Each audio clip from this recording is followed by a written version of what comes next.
Assalamualaikum warahmatullahi wabarakatuh. Salam sejahtera buat kita semua.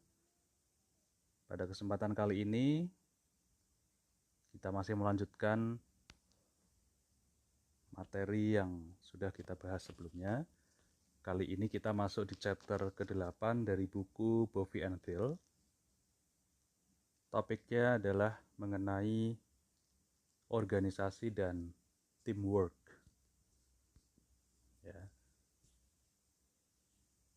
Kita sudah bahas di chapter sebelumnya mengenai fungsi manajemen di dalam sebuah bisnis.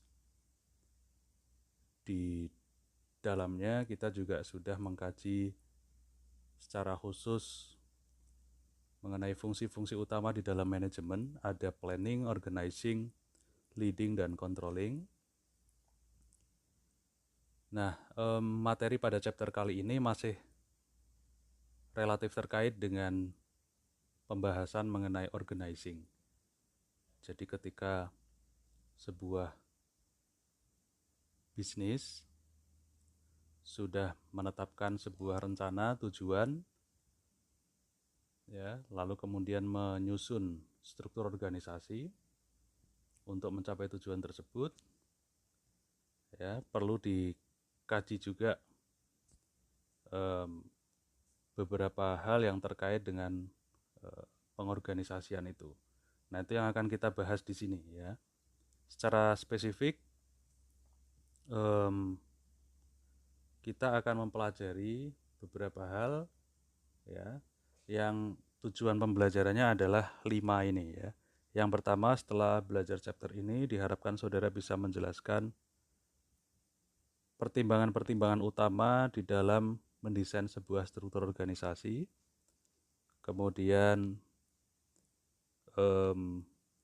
yang kedua, diharapkan saudara juga bisa menjelaskan 4 tipe utama struktur organisasi. Lalu yang ketiga, saudara diharapkan bisa menjelaskan perbedaan tim dan grup. Ya, lalu kemudian menjelaskan 6 bentuk utama dari tim. Lalu selanjutnya, yang keempat, diharapkan saudara juga bisa mengidentifikasi keunggulan dan kelemahan dari tim, ya, dan karakteristik dari tim yang efektif. Nah, yang kelima atau terakhir, diharapkan saudara bisa menjelaskan 5 tahap pengembangan tim dan mengembangkan dan menjelaskan konflik yang bisa muncul di dalam tim. Ya, jadi di dalam melakukan organizing, 5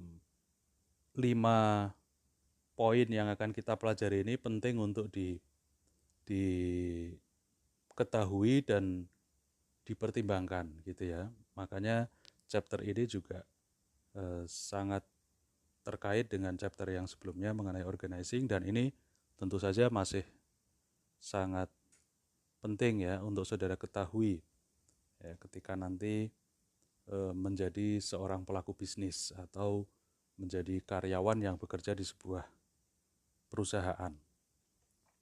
Kita langsung mulai ke tujuan pembelajaran yang pertama. Diharapkan saudara bisa menjelaskan pertimbangan-pertimbangan utama ketika mendesain struktur organisasi. Nah, sebelumnya kita pahami dulu, ya, apa itu struktur organisasi, ya, organizational structure. Ya. Jadi kalau saudara ditanya apa itu struktur organisasi, mungkin yang pertama kali terlintas di bayangan saudara struktur organisasi itu yang seperti ini, gitu kan. Ya, ada kotak-kotak yang berisi jabatan, begitu kan. Terus kemudian ada garis-garis panah ke bawah yang menunjukkan garis wewenang gitu kan, garis komando, lalu semakin ke bawah kan begitu. Tidak sepenuhnya benar dan tidak sepenuhnya salah. Jadi yang saudara ketahui, yang saudara lihat barusan tadi, itu adalah bagan organisasi sebenarnya. Nah, bagan organisasi itu adalah gambaran visual dari struktur organisasi. Nah, struktur organisasi itu apa sebenarnya? Struktur organisasi itu adalah kerangka yang bisa memudahkan manajer untuk atau yang membantu manajer membagi tanggung jawab ya dan memastikan bahwa karyawan itu mengerjakan tanggung jawab tersebut lalu mendistribusikan otoritas pengambilan keputusan. Itu adalah struktur organisasi. Jadi struktur organisasi itu bicara soal pembagian tanggung jawab ya. Sebuah restoran misalnya, apa saja yang harus dikerjakan untuk membuat restoran itu berjalan sesuai fungsinya gitu kan. Oh, berarti harus ada yang masak, harus ada yang melayani pelanggan, harus ada yang jadi orang yang menerima pembayaran misalnya ya kan. Nah, itu kemudian disusun dalam sebuah tanggung jawab, umumnya itu dalam bentuk jabatan-jabatan atau posisi-posisi ya. Berarti yang masak itu posisinya atau jabatannya adalah chef gitu kan. Terus kemudian yang melayani pelanggan, melayani pesanan itu waitress ya kan. Yang menerima pembayaran itu kasir ya. Nah, terus kemudian tiap jabatan ini harus jelas tanggung jawabnya secara lebih rinci, itu yang sering disebut dengan job desk ya. Nah, job desk inilah yang bisa mengukur, yang bisa menjadi acuan akuntabilitas kinerja karyawan gitu ya. Apakah seorang karyawan itu sudah mengerjakan job desk-nya, itu kan menjadi ukuran akuntabilitas ya. Termasuk struktur organisasi itu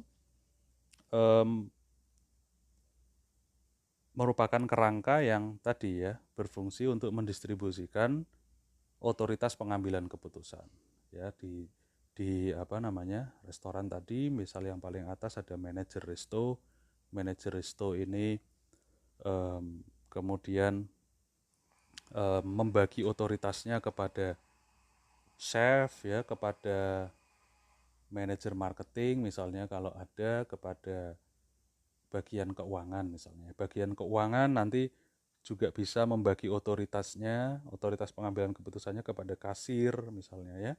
Terus kemudian chef dia membagi otoritasnya kepada junior chef ya. Terus kemudian kepada helper, orang-orang yang membantu pekerjaan chef di dapur ya, yang cuci-cuci, yang mengambilkan bahan dan seterusnya gitu kan.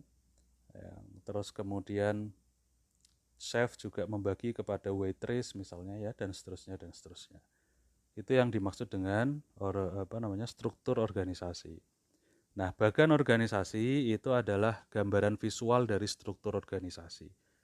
Ya, bentuknya kotak-kotak dan panah-panah ke bawah tadi itu. Nah, di era yang sekarang ini di mana lingkungan perusahaan itu berkembang dan berubah dengan sangat dinamis, dengan sangat cepat. Salah satu rekomendasi, salah satu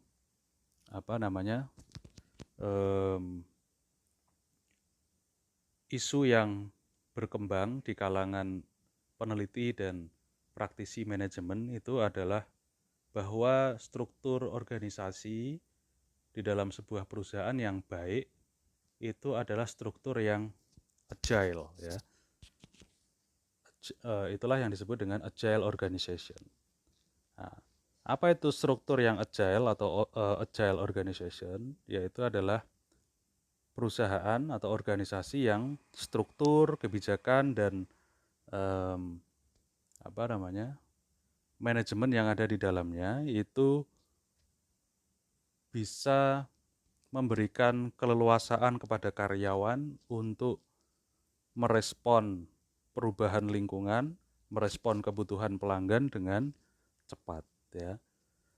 Termasuk di era pandemi seperti ini bisnis atau perusahaan yang bisa survive itu banyak yang menilai ya adalah perusahaan-perusahaan atau bisnis yang agile gitu ya.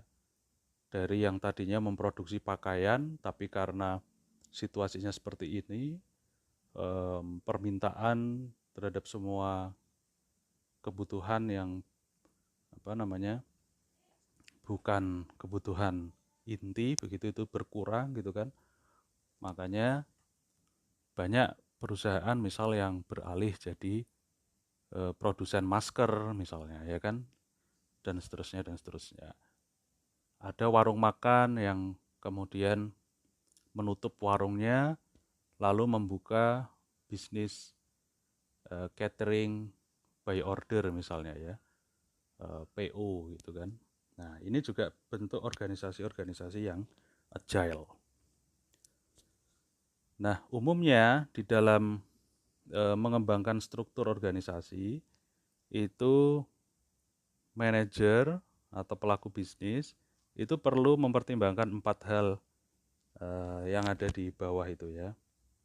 Yang pertama adalah core kompetensi dari bisnis itu ya. Jadi ketika sebuah perusahaan distributor minuman dalam kemasan ya, itu menyusun sebuah struktur organisasi, tentu dia harus mempertimbangkan core kompetensinya ya, core bisnisnya. Ya, dia bergerak di bidang apa? Meskipun dia mendistribusikan atau jadi distributor minuman dalam kemasan, itu tidak berarti bahwa dia harus memproduksi minuman tersebut, ya kan? Maka tentu secara struktur dia nggak perlu misal departemen produksi. Ya, karena dia hanya mendistribusikan, ya sudah, cukup strukturnya dibuat untuk memenuhi kebutuhannya terhadap fungsi atau core bisnisnya tadi, yaitu distribusi. Ya, dia nggak perlu berarti departemen produksi, karena dia tidak memproduksi minuman, meskipun dia mendistribusikan minuman, gitu ya. Terus kemudian yang kedua adalah tanggung jawab pekerjaannya harus jelas. Tadi yang sudah saya singgung, perusahaan atau organisasi harus clear ya, merinci apa saja pekerjaan-pekerjaan yang dilakukan dalam bisnis itu. Tadi saya contohkan restoran misalnya, ya. Lalu kemudian pekerjaan-pekerjaan itu disusun dalam sebuah jabatan-jabatan tadi ya. Yang masak, jabatannya apa? Chef kan gitu. Chef tanggung jawabnya apa saja? Ya dia memastikan masakan itu sesuai dengan menu misalnya ya. Terus kemudian kalau yang chef leader, pemimpin chef, dia harus bisa mengembangkan menu-menu baru misalnya ya. Memastikan pesanan sesuai dengan memastikan menu yang dimasak sesuai dengan pesanan misalnya ya. Nah, itu harus jelas. Sehingga ketahuan apa saja nanti jabatan-jabatan yang dibutuhkan. Lalu berapa jabatan, berapa orangnya kan gitu. Lalu mendefine atau menentukan rantai komando. Tadi saya contohkan harus jelas siapa yang punya tanggung jawab paling besar. Kalau di restoran yang punya tanggung jawab paling besar adalah manajer resto. Nah, manajer resto ini bisa memerintah beberapa fungsi di dalam organisasi itu, di dalam resto itu. Ya, bisa memerintah atau memberi komando kepada chef, kepada manajer pemasaran, kepada manajer keuangan, misalnya seperti itu. Ya, terus kemudian yang terakhir adalah mengorganisasi tenaga kerja, ya. Jadi harus bisa menentukan berapa kira-kira waitress yang dibutuhkan, berapa kira-kira kasir yang dibutuhkan, berapa kira-kira chef atau junior chef yang dibutuhkan, berapa manajer yang dibutuhkan, ya. Prinsipnya jumlah yang sudah ditentukan tadi harus bisa menjamin bahwa pekerjaan itu bisa berjalan secara efektif dan efisien, ya. Kalau butuhnya hanya 2 waitress, ya sudah, kita hanya perlu merekrut 2, nggak perlu kita merekrut 3 gitu. Tidak perlu berpikiran bahwa ya udah yang penting dilebihin aja sih nggak apa-apa. Lebih baik berlebihan daripada kekurangan gitu kan. Mungkin dalam beberapa konteks mungkin itu betul, tapi dalam konteks mendesain organisasi itu kurang tepat. Nah, kita sampai di tujuan pembelajaran yang kedua. Harapannya saudara bisa menjelaskan 4 tipe struktur organisasi yang utama. Nah, ketika kita mendesain sebuah struktur organisasi, maka harus jelas tadi ya tanggung jawabnya, posisi-posisinya, job desk-nya gitu kan. Nah, terus tugas-tugas tadi ya, fungsi-fungsi tadi itu perlu dikelompokkan ya, perlu dijadikan di dalam satu departemen ya. Proses inilah yang disebut dengan departmentalization ya. Misalnya tadi fungsi yang berkaitan dengan pengelolaan uang masuk ya kan, tadi kan ada kasir, dia menerima uang dari pelanggan kan gitu, pelanggan yang membayar. Terus kemudian ada fungsi mengelola uang yang keluar, uang itu dibelanjakan untuk apa saja, untuk bahan baku dan seterusnya. Nah, fungsi ini bisa ada atau bisa dikelompokkan dalam bisa didepartementalisasi di dalam sebuah departemen keuangan kan gitu, yang dipimpin oleh manajer keuangan. Manajer keuangan membawahi misal kasir gitu. Ya, atau di dalam bisnis-bisnis kecil sangat mungkin ini dirangkap oleh satu orang gitu ya. Nah, itu adalah contoh departementalisasi. Ya. Nah, di dalam melakukan sebuah proses departementalisasi itu umumnya perusahaan atau organisasi itu menggunakan 4 tipe yang ada di slide ini. Mulai dari functional, ya, fungsional, divisional ya, matriks atau jaringan ya. Nah, kalau fungsional itu apa? Ya, pengelompokannya berarti berdasarkan keterampilan-keterampilan yang sama atau berdasarkan sumber daya yang sama atau berdasarkan keahlian yang sama. Ya. Contohnya misal departemen keuangan, departemen marketing kan gitu. Nah, ini divisional ya. Ya, contohnya kalau yang fungsional ya tadi, misal ada departemen marketing, berarti itu dikelompokkan berdasar skill-skill yang sama ya kan, keterampilan yang sama, yaitu keterampilan melakukan pemasaran. Ada juga yang berdasarkan divisi, ini yang disebut dengan tipe divisional. Nah, divisional sendiri ini bisa berdasarkan produk, bisa berdasarkan proses, pelanggan atau wilayah. Misalnya dulu saya pernah mengunjungi pabrik Panasonic ya, dia mengelompokkan departemen-departemennya itu berdasarkan produk ya, berdasarkan tipe divisional ini. Ada departemen AC, departemen TV, departemen kulkas, dan seterusnya gitu ya. Nah, ada yang ketiga adalah matriks ya. Jadi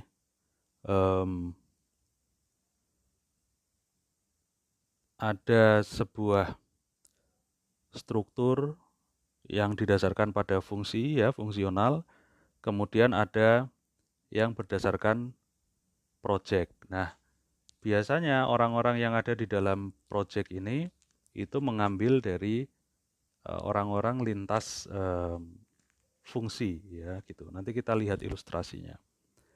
Nah, yang keempat adalah network ya, tipe network, jejaring, jaringan ya. Nah, ini struktur yang tersambung ya lewat jejaring elektronik ya. Nah, ini biasanya bagi organisasi-organisasi yang divisi-divisinya atau departemen-departemennya itu berada dalam lintas wilayah yang jauh gitu ya, berbeda negara misalnya ya. Nah, misalnya kayak ya sebuah produk elektronik misalnya ya, ada yang di divisi Indonesia, misalnya ada yang divisi Cina, divisi Amerika, begitu kan. Nah, ini bisa tersambung lewat struktur organisasi network ini. Nah, yang kelima ini bentuk hybrid. Hybrid ini kombinasi dari dua atau lebih tipe struktur yang sudah kita bahas di atas. Nah, ini contoh atau ilustrasi struktur organisasi yang sifatnya yang berdasarkan divisi ya. Ya, ini misalnya berdasarkan pelanggan ya. Ada pelanggan yang dari rumah, ada dari bisnis kecil, usaha kecil ya, pendidikan, pemerintah gitu ya. Nah, ini yang network. Jadi misalnya ini apa ini ya? Mungkin di dalam sebuah perusahaan ini ya, penerbitan ini contohnya. Ya, kalau secara fungsi ya, secara fungsi dia dibagi menjadi, coba saya kasih. Ya, ini kan secara fungsi dia dibagi menjadi departemen editorial yang dipimpin oleh editorial manager, lalu produksi, lalu desain. Nah, di organisasi ini, di perusahaan penerbitan ini, ada proyek-proyek ya, misalnya proyek pembuatan buku 1, pembuatan buku 2, pembuatan buku 3. Nah, inilah yang disebut dengan matriks itu ya. Jadi yang terlibat di dalam proyek-proyek ini adalah orang-orang atau karyawan-karyawan dari lintas fungsi ini ya. Misal ini proyek buku 1 ini melibatkan satu orang editor dari departemen editorial, satu orang dari bagian produksi, satu orang dari bagian desain ya. Nah, yang buku 2, buku 3 juga sama. Ya, inilah yang disebut dengan struktur organisasi matriks. Nah, kita sampai di tujuan pembelajaran yang ketiga. Kita akan mempelajari mengenai tim. Jadi ada beberapa perusahaan ini yang atau beberapa bisnis itu yang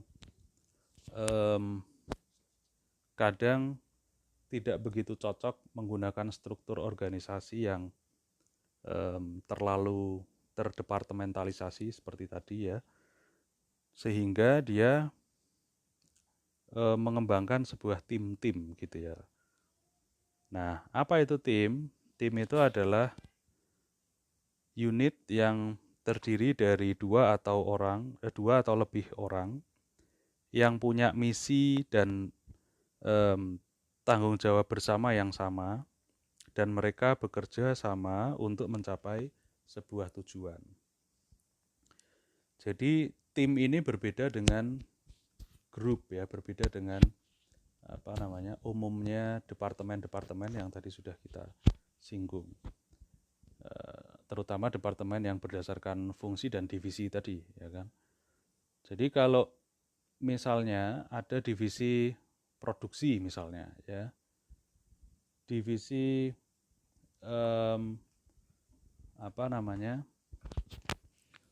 produksi untuk perusahaan konveksi misalnya, ya. Nah, kinerja divisi produksi di perusahaan konveksi itu kan adalah akumulasi dari kinerja masing-masing karyawan di bagian produksi, gitu kan. Misal produksi konveksi pakaian misalnya. Jadi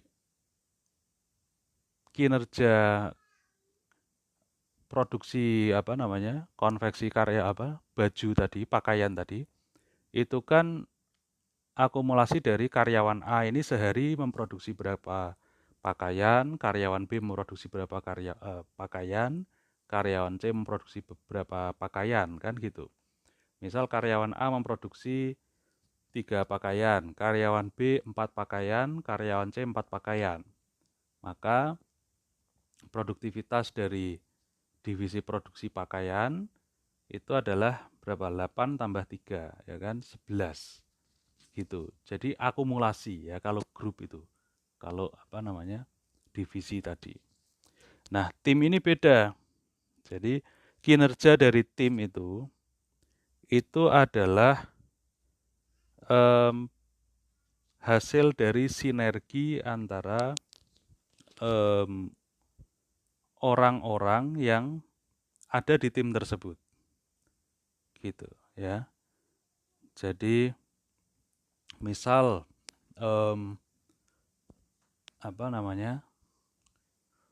sebuah perusahaan konsultan manajemen misalnya ya, dia mendapatkan proyek dari sebuah perusahaan untuk mengembangkan perusahaan BUMN misal ya, untuk mengembangkan rencana strategiknya ya. Nah, tim ini tentu tidak bisa hanya diisi dari orang-orang yang memiliki pendidikan manajemen, ya kan? Harus ada karyawan atau orang-orang lain yang punya background hukum misalnya, ya kan? Terus punya background misalnya yang tergantung spesifiknya seperti apa ya proyeknya. Tapi paling tidak ada dua latar belakang tadi ya, manajemen kemudian hukum, kan gitu. Karena BUMN itu pasti berkaitan dengan peraturan perundang-undangan dan itu butuh tinjauan dari tim hukum. Nah, kinerja dari tim di situ itu tidak kemudian bisa diukur dari yang konsultan punya background manajemen ini menghasilkan berapa output seperti itu, yang hukum menghasilkan berapa output, itu nggak bisa. Mereka harus bersama-sama menyelesaikan project tadi, kan gitu. Ini yang dimaksud dengan tim gitu ya. Jadi kinerja tim itu diukur dari tadi hasil sinergi dari orang-orang yang ada di dalamnya. Nah, tentu saja ada beberapa jenis tim ya, setidaknya ada 6 ini, tapi ini pun juga tidak kemudian eksklusif. Maksudnya eksklusif itu gini, jadi nggak terus kemudian problem solving teams ini ya hanya problem solving teams gitu. Ya, bisa jadi problem solving teams itu juga merupakan self-managed team gitu kan. Nah, kita akan coba pelajari. Tipe tim yang pertama adalah problem solving teams. Jadi tipe tim ini biasanya dibuat untuk memecahkan masalah-masalah yang ada di dalam sebuah organisasi. Misalnya masalah kualitas produk ya. Jadi ada tim yang mengawasi kualitas produk, ada tim yang mengawasi produktivitas dan seterusnya dan seterusnya. Ada self-managed teams, jadi tim ini ya mengelola dirinya sendiri, tidak kemudian di-assign, tidak kemudian dibentuk oleh sebuah posisi, sebuah atau seorang atasan misalnya gitu. Jadi ya dia misalnya inisiatif sendiri membuat tim gitu kan, terus kemudian melakukan tugasnya secara mandiri. Problem solving teams bisa jadi dia self-managed team. Jadi ada orang-orang yang concern terhadap kualitas produk, kemudian mereka membuat tim yang mengawasi kualitas produk dari inisiatifnya sendiri, bisa juga ya. Atau ada tim yang mengawasi, atau tim yang karyawan misalnya ya, buruh misalnya, dia merasa tidak mendapatkan perlakuan yang baik dari perusahaan, kemudian mereka inisiatif membuat tim sendiri, tim yang menerima keluhan dari buruh yang lain misalnya. Itu bentuk self-managed team juga. Terus kemudian functional teams, ini tim yang umumnya berada dalam fungsi yang sama. Jadi misalnya fungsi marketing, ya timnya bisa terdiri dari manajer marketing, supervisor, kemudian karyawan bagian marketing. Cross-functional teams tadi sudah saya singgung ketika membahas tentang matrix ya, tadi tentang penerbitan buku tadi. Kemudian virtual teams, ini tim yang berkoordinasi secara virtual, lalu social networks and virtual communities. Jadi misalnya sekarang berkembang organisasi-organisasi sosial yang dibentuk melalui jejaring-jejaring sosial juga ya kan. Banyak sekali saya lihat di Instagram misalnya organisasi-organisasi yang misalnya menyediakan pelatihan bagi generasi muda misalnya ya, menyediakan motivasi-motivasi ya kan. Ya itu organisasinya, timnya, itu ya dibentuk dari tadi itu jaring tadi. Kebanyakan diantaranya adalah relawan-relawan ya atau volunteer. Nah ini yang tujuan pembelajaran keempat, harapannya saudara bisa mengetahui keunggulan dan kelemahan dari tim ya, lalu mengetahui karakteristik dari tim yang efektif. Ya, meskipun tim itu keunggulannya banyak ya, tapi tentu saja kita harus pahami bahwa di dalam manajemen itu tidak ada ilmu pasti ya kan. Tidak ada satu praktek manajemen yang bisa berlaku di seluruh setting, di seluruh keadaan. Ya. Nah, makanya kita harus tahu ya, tim ini meskipun dia punya banyak keunggulan juga punya kelemahan ya. Mungkin dia tepat di struktur organisasi tertentu, di bisnis tertentu, tapi tidak tepat di bisnis yang lain. Apa saja keunggulannya? Yang pertama adalah keputusan yang lebih berkualitas. Karena tadi ya, umumnya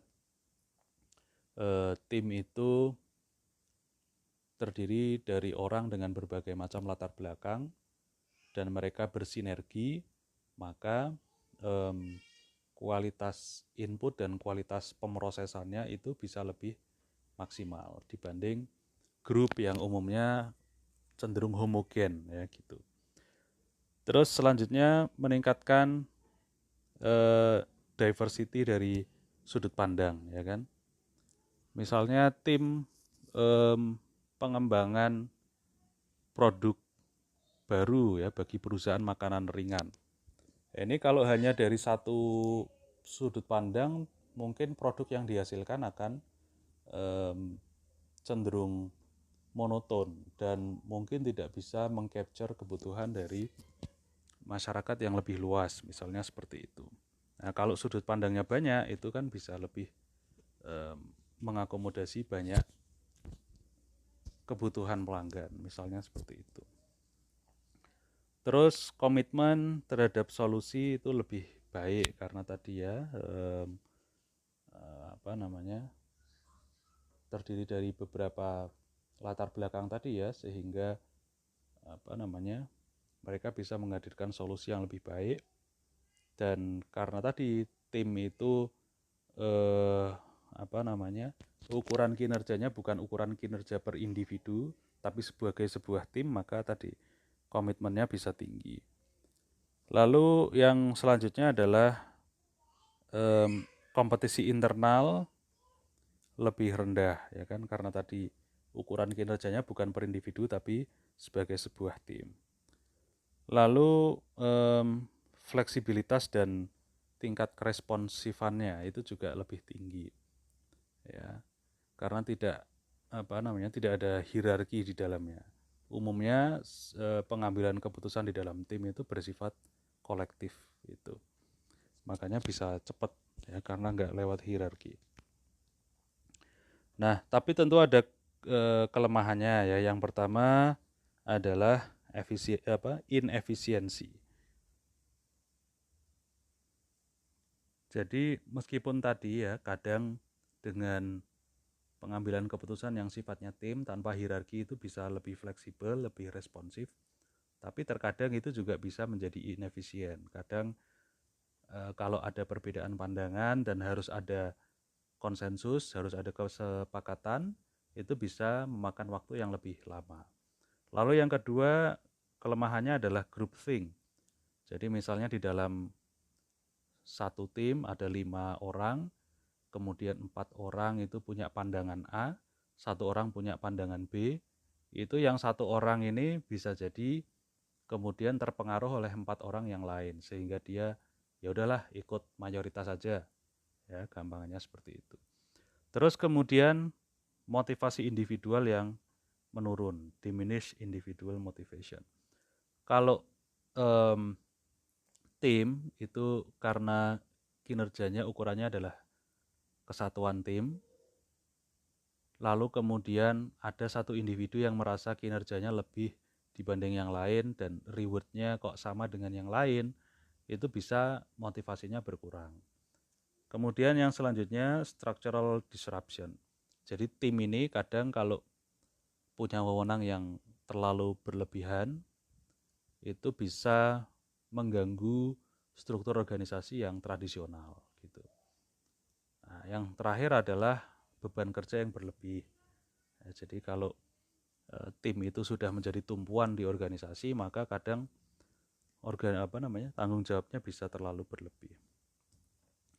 Nah, ini ada karakteristik bagaimana tim itu bisa efektif. Yang pertama dari ukurannya. Ya, banyak yang merekomendasikan tim itu idealnya 5-10 orang gitu. Terus kemudian tipe individu yang ada di dalam tim itu juga perlu jadi pertimbangan.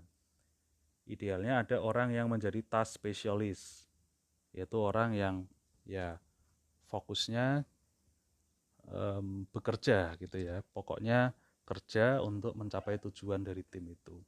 Tapi ada juga yang berperan sebagai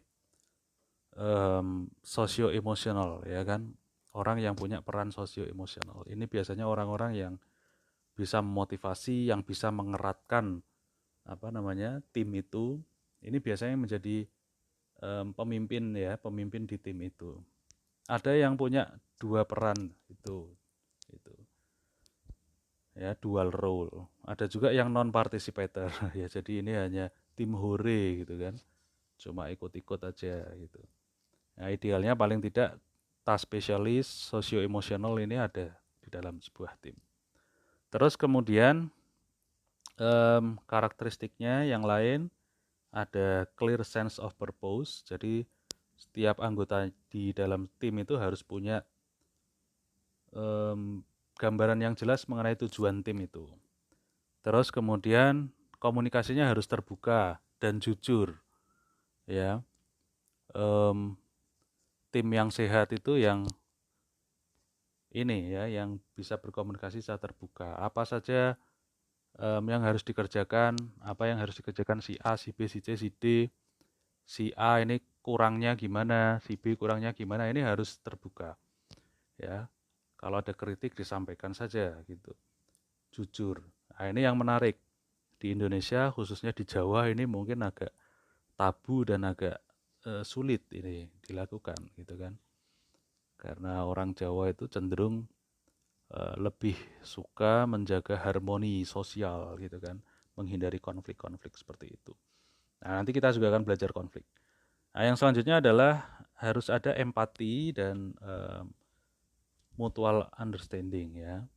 Jadi satu sama lain harus empati ya. Kalau yang lain kerjaannya sudah menumpuk ya perlu dibantu gitu kan dan seterusnya. Creative thinking ya kan. Jadi harus berpikir secara kreatif, mengembangkan ide-ide yang orisinil gitu. Lalu accountability, harus akuntabel satu sama lain, harus terbuka, fokus ya. Kemudian konsensus. Gitu. Harus ada kesepakatan. Nah, ini tujuan pembelajaran yang kelima. 5 tahap.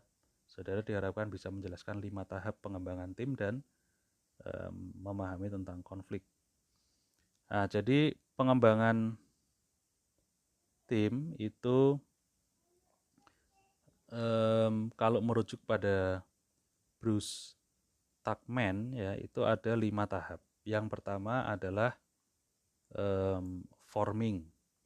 Jadi di tahap forming ini biasanya para anggota baru mulai mengenal satu sama lain ya.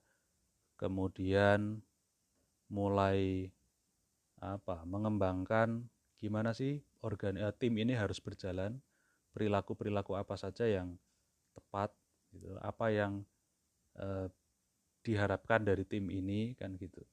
Terus tahap storming ini para anggota di dalamnya ini mulai menunjukkan sifat aslinya ya. Kemudian peran-peran aslinya juga mulai tampak. Nah, ini di sini umumnya sering terjadi konflik ya. Mulai sering terjadi ketidaksepahaman. Nah, lalu kemudian masuk tahap norming. Nah, di tahap norming ini konflik-konflik tadi bisa terselesaikan, kemudian harmoni dari tim itu bisa terbentuk. Para anggota mulai memahami satu sama lain ya. Nah, terus masuk ke tahap selanjutnya itu performing. Ya, ketika sudah punya pemahaman satu sama lain, konfliknya sudah terselesaikan, tim ini bisa bekerja dengan baik gitu ya. Lalu yang terakhir adjourning. Nah, di adjourning ini tugas dari tim itu sudah selesai ya. Kemudian tim itu bisa dibubarkan gitu. Ya, jadi pengembangannya yang paling penting dari 5 tahap ini itu adalah terciptanya cohesiveness ya, saling keterkaitan antara satu sama lain, semuanya berkomitmen gitu ya terhadap tujuan organisasi. Dan yang kedua, perkembangan yang paling penting itu adalah norms ya. Jadi ya nilai-nilai yang dianut dalam dalam tim itu yang menentukan benar atau salah di dalam tim itu. Nah, selanjutnya konflik. Kita tadi sudah sedikit singgung mengenai konflik di tahap storming ya, ketika mulai berkenalan, kemudian memunculkan sifat-sifat aslinya, peran-peran yang sesungguhnya harus diambil tiap individu itu mulai muncul. Di situ sangat mungkin bisa muncul konflik. Konflik kalau kita lihat dari bahasanya memang kesannya negatif ya. Tapi kita harus pahami di dalam manajemen bahwa konflik itu tidak selamanya negatif. Konflik itu bisa membangun, bisa konstruktif, dan bisa destruktif, bisa merusak. Ya. Nah, konflik yang konstruktif itu yang seperti apa? Ya. Jadi konflik yang konstruktif itu adalah ketika konflik itu bisa membuat sebuah permasalahan itu menjadi terbuka, ya.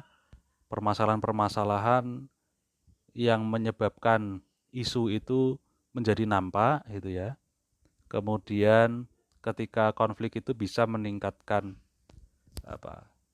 keterlibatan di dalam keterlibatan tiap individu di dalam tim gitu kan.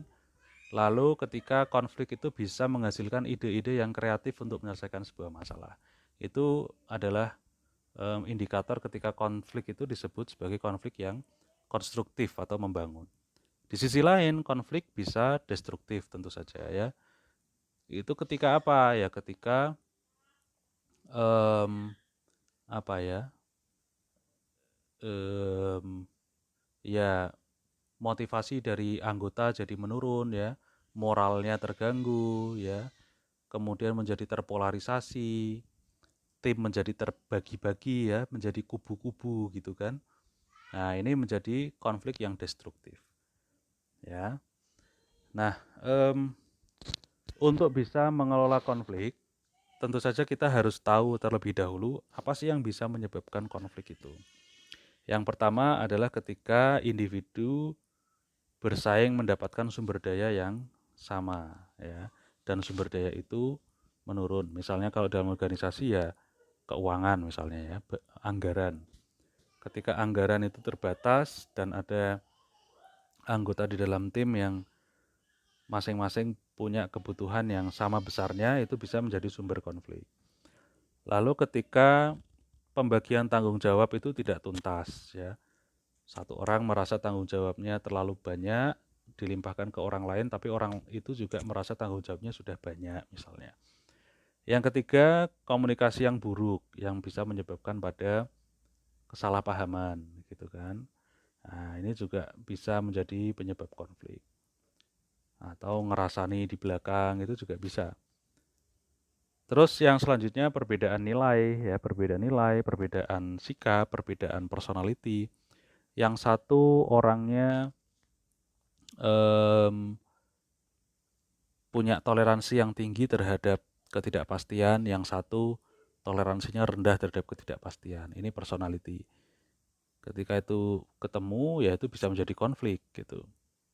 Nilai ya, yang satu mementingkan hasil, yang satu mementingkan proses, seperti itu ya misalnya. Kemudian power disparity ya, kalau ada anggota tim yang terlalu dominan misalnya ya, anggota yang lain kemudian merasa tertekan, kemudian bisa jadi dia terus kemudian menggalang dukungan untuk mengurangi power dari orang yang tadi terlalu dominan tadi.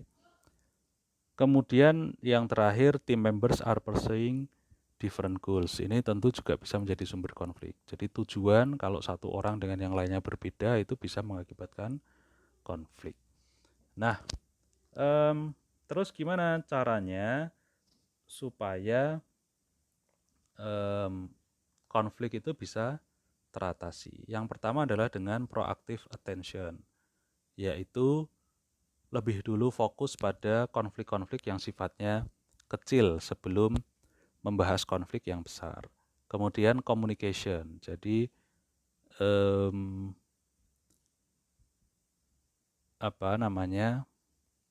harus secara langsung ya terlibat dalam konflik dan berpartisipasi untuk menyelesaikan masalah itu. Terus kemudian openness ya, jadi perlu untuk terbuka dulu ya, mengungkapkan apa saja permasalahannya ya, kemudian mendiskusikan solusinya. Yang keempat research ya, seringkali konflik itu juga disebabkan oleh tadi kan misunderstanding tadi. Bisa jadi karena hoax ya, karena komunikasi yang salah, karena informasi yang tidak benar. Makanya harus dicari dulu, harus dilakukan research ya, yaitu mencari sebenarnya apa sih yang betul-betul menjadi penyebab dari permasalahan gitu. Terus yang selanjutnya flexibility ya. Ini maksudnya jangan terlalu dini menentukan sebuah keputusan ya sebelum mempertimbangkan alternatif-alternatif yang mungkin yang lainnya. Nah, terus kemudian fair play ini ya kita harus mengupayakan keputusan dari sebuah konflik itu betul-betul adil gitu ya. Nah, yang terakhir adalah alliance, yaitu em, ya jadi salah satu cara untuk mengatasi konflik itu dengan mencari musuh bersama gitu ya. Ya, termasuk ketika dulu Indonesia merdeka itu kan pemuda-pemuda dari berbagai daerah ya yang tadinya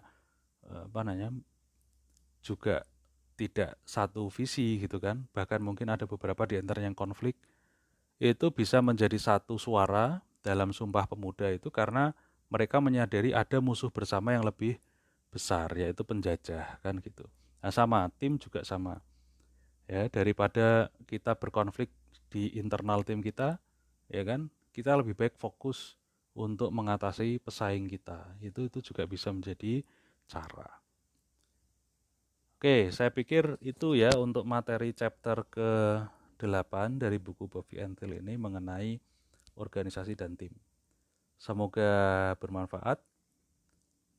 Terima kasih atas perhatiannya. Kurang lebihnya mohon maaf. Terima kasih. Wassalamualaikum warahmatullahi wabarakatuh. Salam sejahtera buat kita semua. Stay safe and healthy.